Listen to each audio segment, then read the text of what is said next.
আপনি করলেনটা কি? নিষ্পাপ ফুলের মতো শিশুকে হত্যা করলেন।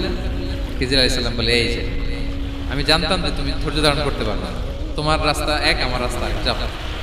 এবার মুসা আলাইহিস সালাম করজোর করতেছে যে this is the last chance, একটা ফাইনাল চান্স দেন, একটা সুযোগ দেন, আর আমি প্রশ্ন করবো, এটাই লাস্ট।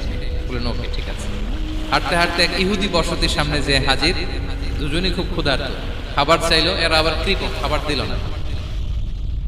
তো খিজির আলাইহিস সালাম বললেন, ঠিক আছে, খাবার যেতে দিচ্ছেন, আমরা চলে যাই। যাওয়ার পথে দেখতেছে এই এলাকার একটা দেয়াল ভেঙে পড়ে যাবে।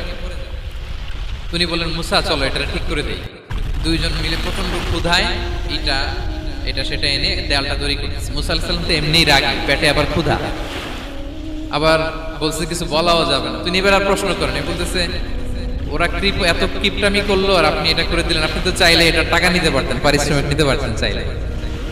এই কথা বলার পর খিজির আলাইহিস সালাম বললেন, হাযা ফিরাকু বাইনি ওয়া বাইনি, এখানেই তোমার আর আমার সেপারেশন,